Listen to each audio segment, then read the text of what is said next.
bonjour et merci de votre fidélité à cette émission hebdomadaire de formation.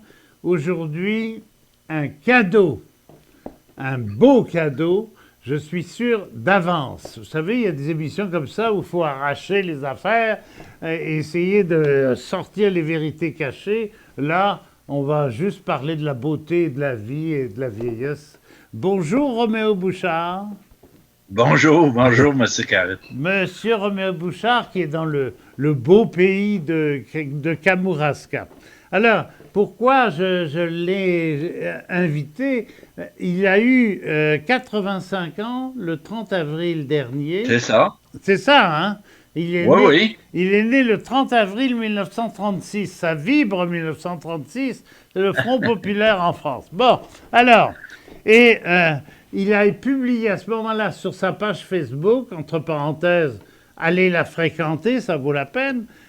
Il a publié un texte magnifique sur le sens de la vieillesse finalement et le sens de la vie. Alors Roméo, je ne suis pas de ceux qui voient la vieillesse comme un naufrage. Vous savez que c'est le général de Gaulle qui disait ça. Ah non, je ne savais pas. Oui, c'est lui qui avait dit ça un jour. Mais je l'entends souvent. Oui, c'est ça. Elle a fait le tour du monde, cette phrase-là. Mais elle est fausse, évidemment.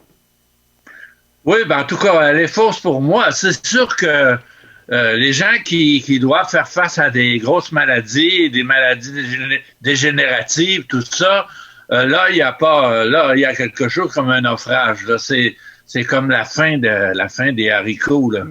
Mais en général, actuellement, les personnes âgées sont quand même en assez bonne forme et continuent à vivre chez eux. D'ailleurs, on sont pas tous loin de là dans les résidences. Et je pense que moi, pour je vois bien diminuer mes forces, mes habiletés, tout ça. Mais ça m'apparaît un cycle normal. La vie est comme ça. Et puis, par contre, il y a des choses qui nous restent, puis il y a des choses même qui s'améliorent. Ouais.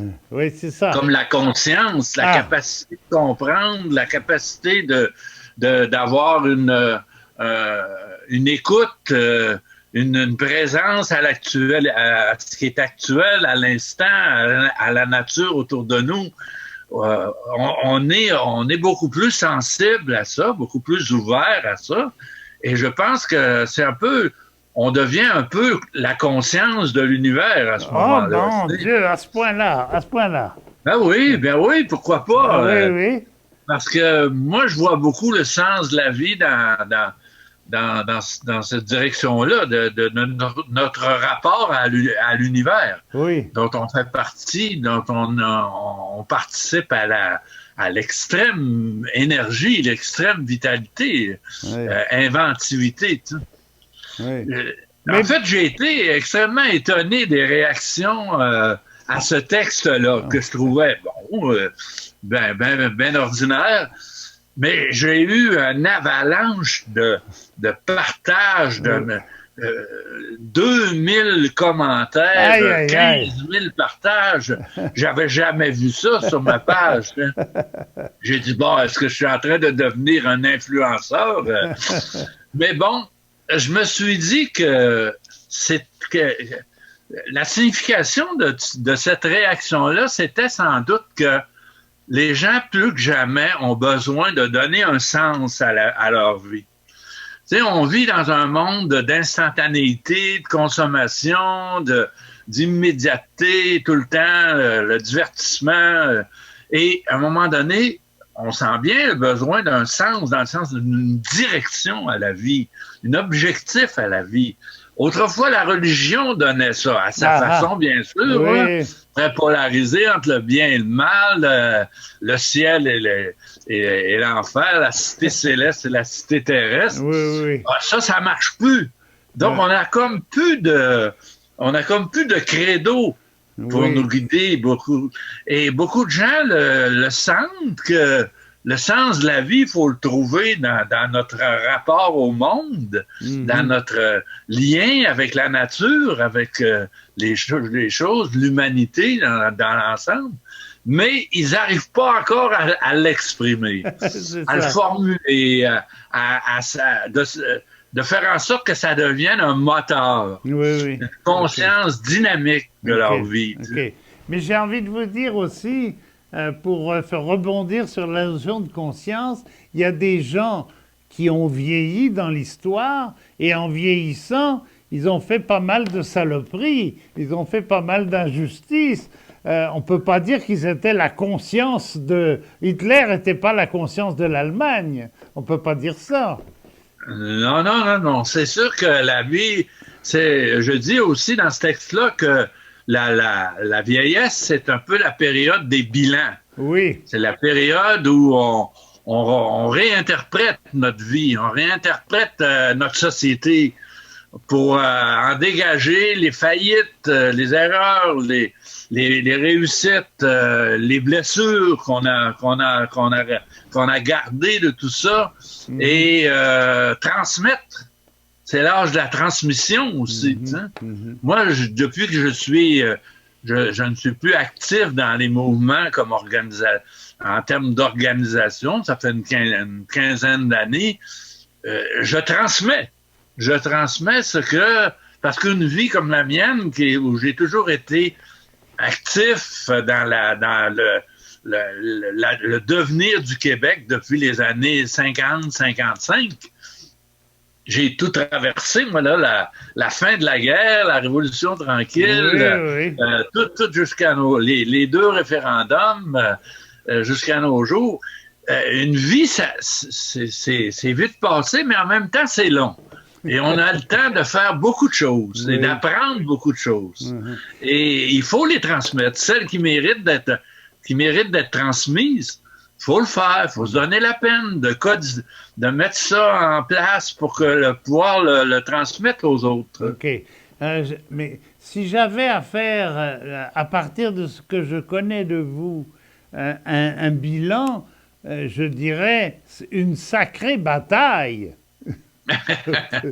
Oui, je suis un peu un guerrier de nature. C'est dans ma nature de toujours voir plus loin, puis de me révolter quand les choses m'apparaissent inconcevables, inexactes et injustes. Donc, j'ai toujours poussé dans le sens du changement. Beaucoup me disent, ouais, mais t'as jamais rien gagné, tu sais, t'as jamais, toutes les révolutions que t'as proposées, ils sont pas encore arrivés. Bon, il y a toujours des choses qui arrivent. On travaille jamais pour rien. Souvent, ceux qui récoltent, c'est pas ceux qui sèment aussi. Alors, il faut faire confiance à l'ensemble. On fait le mieux qu'on peut faire, on fait ce qu'on pense qui doit être fait au moment où on est. Et puis le reste, le résultat, ça dépend pas juste de nous, là. Ça dépend de tellement de facteurs qu'il faut être ouvert à ça. Les choses arrivent comme elles arrivent. Tu sais. On n'est pas le maître du monde. On est une partie, on est un atome dans le monde. Mais puisque vous avez eu, j'allais dire, une partie de votre vie au sein de la religion, je dirais, très, très simplement et très modestement, bien sûr, on est comme des prophètes quand on rencontre des gens comme vous. Prophètes ne voulant pas dire deviner l'avenir à travers les cartes, mais voulant dire parler pour un peuple, finalement. Tout à fait. Ça. Ma mère me disait, tu es toujours resté un missionnaire. C'est ça. Parce que moi, j'ai été chez les Oblates, les missionnaires Oblates, Marie-Immaculée. Oui. J'ai été ordonné prêtre à Rome. J'ai été 5 ans prêtre en activité au Collège de Jonquière avant de quitter la prêtrise en 1967. C'est sûr que j'ai transféré dans le monde séculier, dans le monde politique, dans le monde social, la volonté d'aller vers les autres et d'améliorer la vie des gens. Ça, je l'ai jamais... Il n'y a pas eu de rupture véritable dans ma vie. Non, il y a eu juste un changement de registre qui était bien Ouais. que tout le monde faisait à cette époque-là. Ouais. En 67, c'est le moment où toute la société québécoise a basculé dans une société séculière. Oui, oui. Miraculeusement, presque, parce que c'est un cas unique dans l'histoire moderne, miraculeusement, on a tout à coup délaissé notre costume religieux, extérieur et intérieur, comme une vieille peau, comme un vieux serpent qui laisse sa peau, là. Et puis, on a continué comme si rien n'était. Je dis souvent, on n'est même pas des athées, parce qu'on n'a même pas fait la discussion. Oui, on est tout à coup passé à autre chose et on n'a jamais fait de débat de l'athéisme. Oui, oui, c'est vrai. Comme l'Europe l'a fait. Oui, oui, oui, tout à fait. À partir du siècle des Lumières et tout ça. Oui, oui. Nous, ça s'est fait.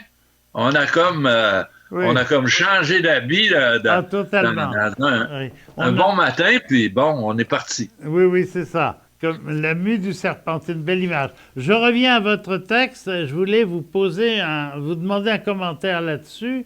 Vous dites très bien d'ailleurs, nous ne naissons pas, nous avons toujours été, nous apparaissons comme l'herbe au printemps, nous ne mourrons pas, nous serons toujours, nous disparaissons comme l'herbe à l'automne. D'abord, c'est superbe. Hein? C'est très beau. Au niveau du style, c'est merveilleux. Mais est-ce qu'on peut avoir un commentaire supplémentaire? Oui, je pense que dans cette formule-là, moi, je vois la transposition de la croyance qu'on a eue puis que beaucoup de gens tiennent à conserver encore sous une forme ou sous une autre, en la vie éternelle, au fait qu'on va pas disparaître, on a quelque chose d'éternel dans nous. Autrefois, c'était l'âme, mais l'âme, on voit bien que ça n'a pas beaucoup de réalité aujourd'hui. Alors, mais du moment, comme je le disais tout à l'heure, qu'on on redéfinit notre existence en rapport avec notre intégration dans l'univers, dans le cosmos, on peut se rendre compte que on a toujours été, parce on est fait d'atomes qui ont toujours été là. Rien, on est de la poussière d'étoiles, comme dit Hubert Reeves. On est le souffle du buffle, comme disait Sitting Bull. Tu sais. On est fait de la substance de l'univers. Donc, on a toujours été. Mais arrive un moment où on apparaît, où on a une sorte d'épiphanie et où on devient un moment, un éclat de conscience humaine et de conscience de l'univers. Ça dure le temps d'une vie, cette espèce de feu d'artifice-là, cette espèce d'étoile filante, de luciole, tu sais, qui apparaît dans la nuit. Et puis, bien sûr, après, on redevient partie de toute la grande machine de l'univers. Donc, on ne disparaît pas. Donc, on a toujours été, on sera toujours. Mais on a notre moment de gloire. Notre vie, c'est notre moment de gloire, d'une certaine façon. Il y avait un vieux proverbe français, d'ailleurs, qui disait « Rien ne se perd, rien ne se crée ». Et c'est ça que ça veut dire, finalement. La vie est continuellement en regard d'elle-même, en transformation d'elle-même. Et c'est donc ça que ça veut dire. Peut-être une dernière question. J'allais vous dire, pour aller encore plus loin, pousser votre texte pour vous aider à écrire le suivant, peut-être. La beauté, vous parlez de la beauté et vous dites, enfin... moi, je dis souvent, la beauté, qu'est-ce que c'est? C'est ce qui embellit. C'est pas ce qui est beau, c'est ce qui embellit. C'est-à-dire, c'est un acte constant de construction, de redépart, un peu comme le printemps aujourd'hui. Qu'en pensez-vous? Oui, tout à fait. La beauté, c'est c'est comme un ultime stade de la vérité, tu sais.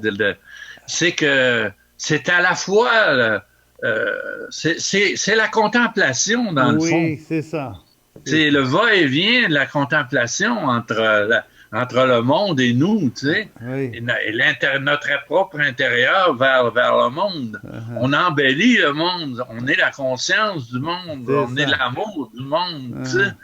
Mais d'un autre côté, pour que ça soit possible, il faut être sensible à la beauté. Oui, oui. Et il faut tout à coup que les choses, les êtres humains, la nature nous apparaissent sous le jour de la beauté, donc de la gratuité, de l'instant, hein.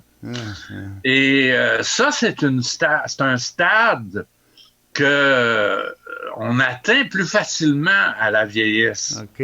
Parce que quand on est dans l'âge actif, qu'on est mêlé au trafic et à tout le brouhaha de la vie, des plaisirs, des divertissements, on accumule l'activité et on prend pas le temps de voir passer les choses. T'sais. C'est ça. Mais je pense que en vieillissant, je pense qu'on peut passer comme ça de l'action à la beauté. Oui.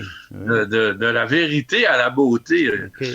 Parce que les débats, c'est bien beau, là, mais c'est aussi pénible, les débats. Oui, mais et ça n'a comme pas de fin, tandis que la beauté, on s'installe dans la beauté. Oui, oui. Merci beaucoup, Roméo Bouchard. On a passé un très, très bon moment et peut-être à très bientôt. Puis bon début de printemps et de communion avec la si belle nature de Kamouraska. Merci beaucoup. À vous aussi. Au revoir.